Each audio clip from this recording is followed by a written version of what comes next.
ಅಮ್ಮ ನನ್ನ ಫ್ರೆಂಡ್ ಅಮ್ಮು ಇದ್ದಾಳಲ್ಲ, love marriage ಮಾಡ್ಕೊತ ಇದ್ದಾಳೆ. ಅವಳಿಷ್ಟು ಲಕ್ಕಿ ಅಂದರೆ ಹುಡುಗರ ಸೈಡು ವರದಕ್ಷಿಣೆನೇ ಕೇಳಿಲ್ವಂತೆ.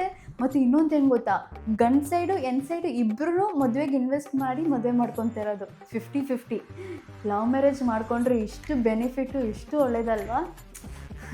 ನಾನು ಸುಮ್ಮನೆ ಹೇಳ್ತಾ ಇರೋದಮ್ಮ. ಅಮ್ಮ, ನಾನು ಅರೇಂಜ್ ಮ್ಯಾರೇಜ್ ಮಾಡಿಕೊಂಡ್ರೆ ಆ ಕೆಲಸ ಮಾಡು, ಈ ಕೆಲಸ ಮಾಡು, ಅಡುಗೆ ಸರಿಗೆ ಮಾಡೋಕ್ಕೆ ಬರಲ್ಲ, ಯಾವಾಗಲೂ ಅವ್ರ ಹತ್ರ ಬೈಸ್ಕೊಂಡು ಅಡ್ಜಸ್ಟ್ ಮಾಡ್ಕೊಂಡಿರಬೇಕು.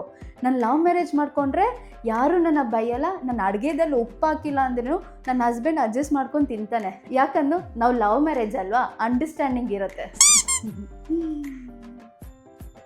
ಅಮ್ಮ, ಅಪ್ಪ ನೀನು ಏನು ಅಡುಗೆ ಮಾಡಿದ್ಯಾ ಅಂತ ಕೇಳ್ತಿದ್ದೆ. ಸೊಪ್ಪು ಸಾರು, ಅನ್ನ. ಓಕೆ. ಹೇಳೋದು ಮರ್ತೋದೆ ನೋಡು, ನೀವಿಬ್ಬರು ಅರೇಂಜ್ ಮ್ಯಾರೇಜ್ ಮಾಡ್ಕೊಂಡಿರೋದು. ಸೊ ಇಲ್ಲ ಕೆಲಸ ನೀನೇ ಮಾಡಬೇಕು. ಇನ್ ಕೇಸ್ ನಾನು ಲವ್ ಮ್ಯಾರೇಜ್ ಮಾಡಿಕೊಂಡ್ರೆ ನಾನು ಒಂದಿನ ಅಡುಗೆ ಮಾಡ್ತೀನಿ, ಇನ್ನೊಂದು ದಿನ ನನ್ನ ಹಸ್ಬೆಂಡ್ ಮಾಡ್ತಾರೆ, ಇನ್ನೊಂದು ದಿನ ನಾವಿಬ್ಬರು ಒಟ್ಟಿಗೆ ಅಡುಗೆ ಮಾಡ್ತೀವಿ. ಇಷ್ಟು ಅಂಡರ್ಸ್ಟ್ಯಾಂಡಿಂಗ್, ಇಷ್ಟು ಜಾಲಿಯಾಗಿರುತ್ತೆ ಗೊತ್ತಾ? ಸುಮ್ಮನೆ ಹೇಳಿದ್ಮಾ, ಕೋಪ ಮಾಡ್ಕೊಂಬೇಡ. ಅಮ್ಮ, ನಾನು ಲವ್ ಮ್ಯಾರೇಜ್ ಮಾಡಿಕೊಂಡ್ರೆ ನಮ್ಮ ಅರ್ಧ ರಿಲೇಟಿವ್ಸ್ ನನ್ನ ಮದುವೆಗೆ ಬರಲ್ಲ. ಸೊ ಅರ್ಧ ಖರ್ಚು ಮಿಕ್ಕತ್ತೆ. ಅಮ್ಮ, ನಾನು ಲವ್ ಮ್ಯಾರೇಜ್ ಮಾಡ್ಕೊಳ್ಳಲ್ಲ, ಸುಮ್ಮನೆ ಹೇಳಿದ್ದು. ಅಯ್ಯೋ.